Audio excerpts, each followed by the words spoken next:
Good evening, everyone. We are continuing on our study in the book of First Samuel. We completed two chapters in a more detailed fashion, mainly because the first two chapters of First Samuel actually provides the setting for the entire book. The background, the situation, the scenarios, why certain things will happen as we go on in the following chapters are all really based off the first two chapters. And so, after dealing with the first two chapters, we should have little problem handling and understanding the text as we move forward in the book of First Samuel. Now, as we begin First Samuel chapter 3, I would like to take a pause to show you an overview slide of how First Samuel, at least the book itself, is actually structured. Now, we need to have a bird's eye view of the book of First Samuel, and we have done detailed study of the first two chapters, giving us the background. And right now, I want to show you how the rest of the chapters in First Samuel can actually tie together. What you see on the screen is my attempt to show you the period of First Samuel, the entire book, from chapters 1 to chapter 31. And this will give you a flavor. All right. We are stopping at chapter 16 right here. And so it gives us a fairly good idea what is happening in the period of First Samuel. Now, right now we are now in chapter 3, right? Chapter 3, right here. What has really happened is we have seen Eli, the judge, was appointed a judge, right? At that point in time, and Samuel was born. And then Samuel was assigned to the Lord. We read all this in chapter 1. Now, what's going to happen is um, moving forward in chapter 4, and these are all chapter 4 ideas. Uh, in chapter 4, we would see major events happening. So I think I've made some mistakes here. This would be chapter 4. Chapter 4, right? And what is important for us to note is chapter 4, which will begin tomorrow, will give us a change in the mood of the book. The narrative would shift from something a little bit more steady to something more erratic. And the reason being is that the ark of the Lord was captured. The entire event from chapters 1 to 4, right here, covers a period of about 40 years. From the start of Eli's appointment as a judge to the time he died, and he ruled for 40 years. Now, based on all the readings that we have done, we would surmise that Samuel took over as judge and he rules from Ramah for a period of under 13 years. Now, these number of chapters that we will flow through from chapters 5, 6, 7, they are in a period of about months, 7 months in this period. And then from chapter 7 all the way to chapter 10, that would be an approximately 10 plus years. In this little period here, you'd find that chapters 10 to 13 or 11 to 13 at least, 10 to 13, you find Saul was anointed as king. Saul was anointed as king and he ruled approximately 2 plus years. And so you find that chapters 13 all the way to chapters 31 to the end of Saul's reign that he died at Mount Gilboa is a period of only 1 year. Now, if you base this in mind, I'm sure you would have a much better time reading the book of First Samuel. And we are now continuing on in chapter 3, in that first 40-year period of First Samuel. And the story builds itself, and the change starts tomorrow in chapter 4. So let's go back to First Samuel chapter 3. We continue with First Samuel chapter 3, verse 1. We start a bit slow, but we'll pick up pace as we carry on the rest of the verses. The continuation is about the boy Samuel. He was serving to the Lord, and this is serving. And he was a Levite. And he was serving to the Lord before Eli. And so to the face of Eli, Eli is the priest, right? The priest. So what we have here is a Levite serving or ministering, and it's considered ministering to the Lord. We've seen this in chapter 2 as well. And working with the priest, somebody who knows the Torah and all the mechanics and the rules of the tabernacle, what God wanted, is considered a service to God. While the boy Samuel was very young. At this point in time, I guess he would have been in his teens or a bit older, maybe 20s, and growing up, right? And growing up. Now, what is interesting is the entire passage from chapters 1 to 4 until Eli died would be 40 years, and that would give us 40 years of Samuel's life as well. And so when he says the boy in chapter 3, verse 1, he would not have been very old and would be in his 20s likely. Now, in this case, we are beginning to see another introduction of concepts. The word from the Lord was rare in those days. Visions were infrequent. What is probably expected to be understood is this. The word of the Lord would be the davar. And we need to understand that whenever God speaks to his people or his vessel, he is introducing issues and problems. And the reason being is God would want to correct his people and then would speak through a person that God will trust. And the background in verse 1 is that such words from God was rare. Now, the idea here was rare means it was, how should we say? The word rare is withheld as well, right? Withheld. Rare would mean that it doesn't appear. It doesn't appear. And now some people might think it doesn't appear frequently. Perhaps that could be an understanding because in chapter 1, Eli appears to be very sure that Hannah was going to be having her prayers answered. But it is rare, and in these last few chapters, we don't read that at all. And these last 3 chapters would have recorded about 40 years of Eli's life. And so the word of the Lord was withheld.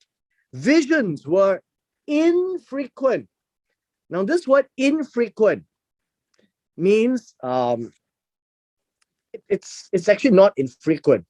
It means did not break through.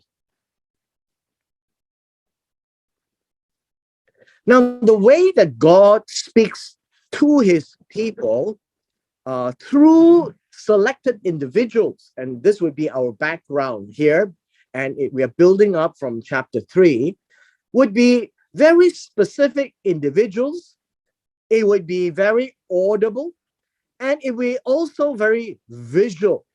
And the idea of vision means that God is speaking through a glass. God is speaking not directly to the individual, but in a way, we know that God is speaking, but we can't see the vision very clearly. And it says vision were infrequent. It actually means it did not break through. People were not able to see exactly what God is saying. And so it means that the davar from the Lord was withheld. It's not very frequent. In fact, it's very, very infrequent. And this is a build up for verse 2. So we look at verse 2. It says, it happened at that time, and Eli was lying down in his place. Now, Eli is lying down in his place, literally mean this word we will see a lot more. We first saw this in chapter 2, where the sons of Eli were lying down with the women who were serving outside the tabernacle. It is the same word, but these words have multiple meanings. No, lying down could be lying down on a couch. Lying down could mean sleeping. And so Eli was sleeping. That would be a better way of explaining it. And in chapter 2, the sons of Eli was not sleeping. It would be inferring to a more lewd action. And so you're sleeping in his place. Remember, what is his place? He is a priest. The priest sleeps in the vicinity or inside the perimeter of the tabernacle. All right, we need to just have that in mind. And now, as a sidebar, he says that his eyesight had begun to grow dim, and he could not see well. Right? And this is a good translation. The idea of begin to grow dim as being old. Maybe he's got glaucoma. Maybe he's got cataract. We don't know, but we do see that his eyesight is starting to fail. And that is also because of his age. He cannot see well. And so we have in this place an A, right? An A, and then a B. What does that mean? It means that his eyesight began to grow dim and he could not see well are two statements that are synonyms. They are talking about the same thing, that Eli had poor eyesight at this point in time. We continue with chapter 3, verse 3, and we bear in mind as Eli is advancing in age, so is Samuel. And the narrative is quickly rushing towards the end of Eli's tenure as the judge. And at the same time, as Eli grows older, Samuel grows up as well and into his 30s, probably. And verse 3 says another background piece of information: the lamp of God has not yet gone out. The word gone out is extinguished, right? Extinguished. Uh, I think you would know that how would it be? Would be when the light is extinguished, it's quenched, it's expired. What does that mean? It means that when the light itself, this is an imagery, by the way. You've got the light, and it hasn't been removed. Now, in the Hebrew idea, once you have the light, in this case, and the light is burning, it gives us an imagery of presence, right? Presence. Presence In this case, presence of God. But in in when applied to human, it will be the spirit of man, which means that when the light goes out, it's very similar to our Oriental view, right? When the light goes out means, you have switched off the light in that person and he would have died. That would be the picture here. But it says that the lamp of God has not yet gone out. Now, in the sanctuary, there would be the menorah. Outside in the outside the sanctuary, you find the altar. Both will continuously have fire. And what does it mean has not gone out yet? So we'll read the rest of the verse and then you have a better understanding. So the picture here is, and Samuel was lying down in the temple of the Lord, was lying down. I think lying down would be a place where we could end the verse. Lying down would be sleeping. Just as Eli was sleeping, we are now connecting this to Eli sleeping and Samuel was also sleeping. Now, in the tabernacle,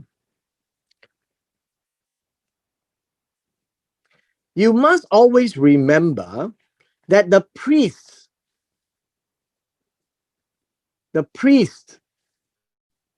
sleeps inside. The Levites sleeps outside around the tabernacle, right? You can see this in Numbers chapter 3 as well, how they laid out the troops, the tribes as they move. The Levites are given the task because they serve God. They provided a protective perimeter for the tabernacle. And so after learning this, we can now safely say that Eli was inside and Samuel was sleeping outside. Now we continue with this verse. In the temple of the Lord where the ark of God. Now what does this mean? It means this had not gone out yet. The lamp of God had not gone out yet. And in the tabernacle, temple of the Lord where the ark of God was, is really an A and a B. Why? Because you need to understand that the lamp of God depicts the presence of God, and the ark of God also depicts the presence of God. And so the lamp of God and the ark of God are two similar expressions. And when you see the ark, you will see God in the temple. So this depicts the presence of God. Now we ask the next question. Then what does it mean that has not yet gone out? Not yet gone out means the presence of the Lord is still there. It has not been removed. Now, we never really talk about the presence of God being removed, but this verse is really telling us about the ark of the Lord or ark of God, depicting the presence of God being lost, being lost. And when the ark of God is lost, and we should see this in 1 Samuel, it's 1 Samuel chapter 4, and we'll see it tomorrow.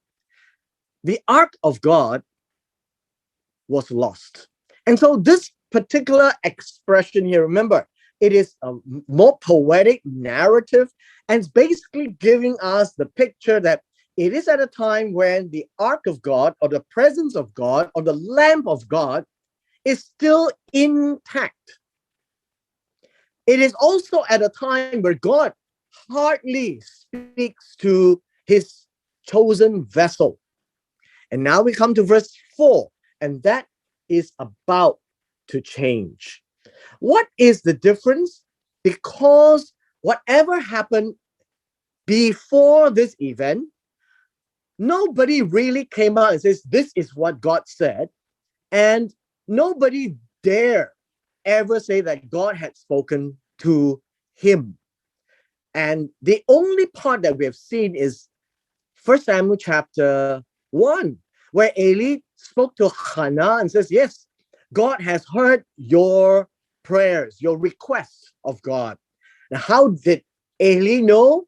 And we surmise that, no, yeah, God actually had given Eli the message, right? And what God was about to do. So we leave it at that. But in chapters 1, 2, and now in 3, we're saying that a lot of time has passed and God's vision is not seen. And now we begin verse 4. It says, the Lord, and in this case, it's God. God called Shemuel. And God said, and Shemuel said, here I am. This is Samuel, right? This is Samuel, and he said, and the Lord called. Called means called out. It's audible. He can hear it. So it's not a whisper in the ear, but he's calling out from where? We need to understand that it's God is calling from inside the tabernacle because the ark is here. And so God is calling out to Samuel. You can see that. This is an important understanding. God is here. He's calling out to Samuel. And Samuel is outside the tabernacle. And so it must have been a very loud call, right? A very loud call. And so in the mind of this young boy, Samuel, he would think that it was Eli. So he ran to Eli. And where is Eli? Eli is inside the tabernacle. And so Samuel said, here I am, for you called or cried out to me. But Eli said, I did not call. Lie down again. Basically says, go to sleep again. Essentially, don't disturb me. It's in the middle of the night. And so Eli, uh, Eli told Samuel to go back and sleep. And so Samuel, went back and lied down and went back to sleep again. Now, we have heard this story, I guess, umpteen times. And so let's break this down and move a bit faster. God yet called, cried out again, Shemuel. And so Samuel arose, went to Eli and said, here I am, for you called me. But Eli answered, I did not call, my son. Go back to sleep. That's basically what has transpired. Now, Samuel did not yet know the Lord. Now, this is an important expression. Did not yet know. And in verse 7, not yet, it means before, right? Before. Haven't happened yet. And then it says no. Now, we need to break down this word. This word no literally means have experience, right? Have experience, uh, observed,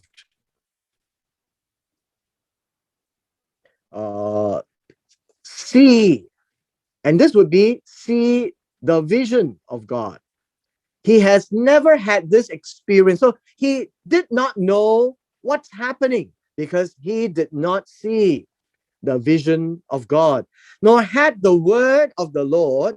And again, the word here is davar. God has not ever spoken to him before. Now, this word here has not yet been revealed to him. Reveal means uncover. Uncover. Which means that the vision of God has always been veiled, right? The message of God, the communication communication is always veiled.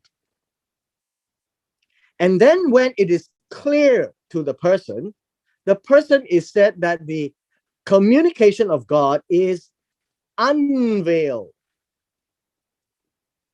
And so this is a build-up of the background. And look at verse 8. So the Lord called out to Samuel again for the third time. He arose, went to Eli, and then he says, "Here I am, for you called me." Now, what is going to happen is Eli discerned that the Lord was calling the boy. How did Eli know in verse 8? Um, this word discern, by the way, is correct. He figured it out. He now understands what is happening. He's an older man. He's heard this before. Uh, he is able to gain knowledge. In this case, gain knowledge as to what is actually happening. And his conclusion is that the Lord was calling the boy. This is to tell us that the priest, Eli, had similar events happening to him before, but it is very, very rare. It is so rare that nobody talks about it. But at this point in time, things are about to change, and Eli, the priest, and the judge now understands that the sound coming out calling Samuel is from inside the sanctuary. And this would be God calling out to Samuel. Verse 9. Eli said to Samuel, "Go back to sleep. It shall be if he calls you." Who is he? This person, the voice who is going to call. And then you should answer this way. He says, "Speak, Lord, for your servant is listening." And this is what Eli instructed Samuel. And obviously, we should be able to tell that, yeah, Eli probably had a similar situation. And it is about God calling. And so you should just reply in the most appropriate manner. For your servant is listening, because every single individual, when God calls out to him, is to do what God says. And so now Samuel goes back to sleep. Verse 10. Then the Lord came and stood. Now, these are very clear words. The word came is physical. There is a physical presence. And then it says, he stood, right? Also another physical presence. And called, also another physical presence. And so here we have an A, a B, and a C. God appearing to Samuel. This is in a very vivid form, I would say, in a very vivid form. And probably uh, it would be in a vision. And it says, "Samuel, Samuel." And then Samuel replied, "Speak, for your servant is listening." And this would be the most appropriate reply when God calls. The Lord said to Samuel, remember, this is a davar. It says, "Behold, I am to do a thing." This one, a thing, is a davar. This is a davar. A davar means a matter, an issue, a problem that God is going to come and show something really drastic. And so God says, I am about to do, hasn't done it yet, right? Hasn't done it yet. Uh, he is about to. This is an aspect of not yet, right? Not yet. God is about to do it, and he's going to do it in Israel, at which both ears of everyone who hears it will tingle. The word tingle comes from the word cause, cause to quiver. Well, since this is actually the ears, right? They would sense a great deal of vibration. Their ears would be red. They would be in shame. This is what it means, right? They would be in shame. They will also be reddened, right? Reddened. And this is the tingle. So God is now revealing to Samuel words of God, the davar of God, so that now Samuel understands who God is. This is a very, very interesting and very important expression. In verse 12, God says this: in that day, when the time comes, I will carry out against Eli all that I have spoken concerning his house, from beginning to end. Understand this, from beginning of the prophecy, yesterday we saw that, to the end, which is a completion, which would lead to destruction. It's all about Eli. And verse 13, for I have told him that I am about to judge his house forever. Now, this is not about judging forever. This word is olam. And it means that God is about to place a judgment upon his household, and this will take effect for a long, long time. And the reason is for the avon, which he knew, because his sons, this is what God's charge is. His sons brought a curse upon themselves, and he did not rebuke them. This is an A and a B. There is a curse. Now, what is this curse? This curse is something that God, how should we say? This word curse literally means to cause God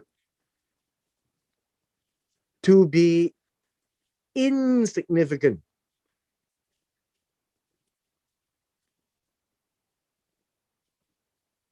This is not really curse as in the Oriental person who says imprecatory words. This one literally says that the sons did things which did not deal with God's honor. And Eli did not rebuke them. Now, what do you mean by rebuke? This word rebuke means, how should we say? The idea of rebuke here means they did not restrain. As a father to a son, God is saying he should have restrained them, cause whatever they are doing to become diminished. That is how the Hebrew is expressed, right? You should have scolded him, scolded them, talked to them, chided them. Make sure that whatever they do in terms of causing God to be to be in contempt with God, to be diminished until no more. That he would have negated and evened this out. The idea here is, therefore, as a conclusion, I have sworn. The word sworn here is a very serious word. God swearing means it will happen to the house of Eli, that the iniquity of Eli's house shall not be atoned for by sacrifice or offering forever. Now, the word forever is again olam. Now, what did God say? God is saying this: they have done avon. They have offended God, and God says, I would not allow it to be covered. Atonement is covering by sacrifice or offering at all. There is no more remedy available to Eli. This is a very stark and shocking remark by God. And who is hearing this? Samuel.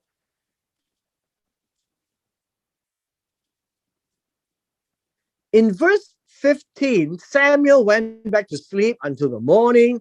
Then he opened the doors of the house of the Lord, which is the front porch, right? But Samuel was afraid to tell the vision to Eli. Now, what does this mean? Fear. He was afraid, terrified. Why? Because this was a very terrifying prophecy. He did not report. Tell means report. The vision would be what he saw, right? Dimly, but clearly. He knew this was not a dream. Now comes the interesting part of chapter 3. Eli called Samuel and said, Shemuel, my son. And he says, here I am. Eli said, what is the word? This is davar. Understand that whenever God speaks to a person like a prophet to convey issues, they would be using the word davar. And so Eli knows. So what is the problem now? That God had spoken to you. And this is also the word davar. God had presented issues. What is the problem? What are the problems that God has said? Now, look at what Eli did. And he says, please do not hide it from me. The word hide is to cover up. Do not cover up. To Samuel, God has unveiled, revealed. And Eli is now telling Samuel, now when you tell me, do not hide it, do not cover it, do not veil it. May God do so to you, and more also, if you hide anything from me of all the words that he had spoken to you. This means that this is a warning, right? A warning. And the warning is, whatever God had said, may God do that davar to you. That's what Eli is saying. If you hide it from me, just tell me the truth. Verse 18. So Samuel told him everything. In verse 18, this told means to report. You know, the idea of somebody reporting, it is very complete. Told him everything, all the davar. This is everything that God had said, and hid nothing from him. Now, as you can tell, this is an A. Tell him everything. and hid nothing from him is a B. It's the same thing. It's basically saying that Samuel just unveiled and gave everything to Eli. And now note what Eli says. It is the Lord, right? It is the Lord. And and basically says he, right? He is Jehovah. That would be a better translation, I would think. And he says, let him do what he seems good to him. And this literally means uh, let him do what seems good to him, means in his eyes. Whatever God thinks is good in his eyes, let God do it. Now understand the word good. Remember, we have said good is tov. It is functional, right? Functional. It is also in the eyes of the beholder. What does that mean? In the eyes of God, when he sees it as good, then it is functional to him and it serves a purpose. And so Eli knows. Eli says, this is the Lord. He is the Lord. And since he is the Lord, he can do anything he wants that he deems is good. And in his mind, God is just. God is fair. Eli knows God, and Eli is not about to challenge what God is doing. And now that he knows, he accepts his fate. Thus, Samuel grew. And grew means he became strong, right? He uh, became stronger. And the Lord was with him and let none of his words fail, which means that whatever God said to Samuel, then this is the key word, did not fail. The actual word here, you'll be interesting, is did not fall to the ground. This is the Hebrew, right? Did not fall to the ground. So it didn't fail. What is important is God is establishing Samuel as the prophet of God, that whatever came out of the mouth of Samuel is God's words. And since it's God's words, it will always come to pass. And now the effect is seen all over Israel. All Israel. Understand the word all Israel. Kol Israel means all 12 tribes. Right? From Dan to Beersheba. Dan is in the northern part, the northernmost. Beersheba is the southernmost. This is what happened. They are now knowing, they have knowledge. They have knowledge of Samuel. What about Samuel? Knew that Samuel was confirmed as a prophet of the Lord. This word confirm literally means caused to be firm, right? To be sure. And God was the one who established him as a Navi, right? As a Navi of the Lord. What is a Navi? A Navi is, let's look at this. A Navi, he is a spokesman, right? He's a spokesman of God. He is a speaker for God. He is also one who can see visions from God. And God speaks to him in supernatural ways. That's what it means. And so this is a prophet of God, and they are all very sure, because whatever his words was said, his words did not fail. It did not fall to the ground, because God wants everyone in the land to know that Samuel is now the chosen spokesperson of God. We come to the last verse in verse 21. And then this "and" is another period. And then the Lord appeared again. This word "appeared again" is cause, right?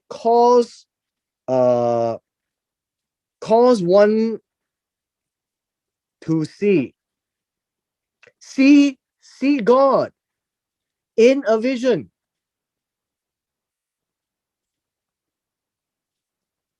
And so this happens in Shiloh, where Eli is. And because the Lord revealed himself to Samuel at Shiloh by the word of the Lord. And this is a conclusion of chapter 3. What it basically means is the Lord continued to appear to Samuel. And Samuel is, well, you could say he is the prophet. He's the prophet. He is the special servant of God. He listens to God. God gives him the davar of God. And so he can say, "Thus says the Lord." And it's at Shiloh.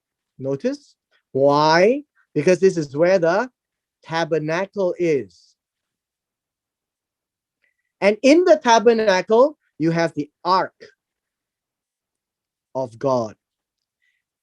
Now, why am I emphasizing this? Is that when we understand the text with regards to Shiloh as a location, it is because of the tabernacle. The tabernacle houses the ark of the Lord, and the ark of the Lord is described as the presence of God. It's also described as a lamp of God, and it is still there in Shiloh. And God is now continually revealing himself to Samuel. At this point in time, Samuel is in Shiloh. He hasn't gone back to Ramah. And so with this, we are wrapping up the end of chapter 3 by saying that when we first started in chapter 3, God did not say much, did not reveal much. At the end of chapter 3, God had chosen Samuel as that vessel to speak, and proved to everyone in all Israel that Samuel is the one and only. And it is proven visually. They can use Deuteronomy 13 to test the prophethood of Samuel. And the conclusion of chapter 3 would be that God is now with Samuel in Shiloh when the ark was still there. And so with this, we come to the end of chapter 3.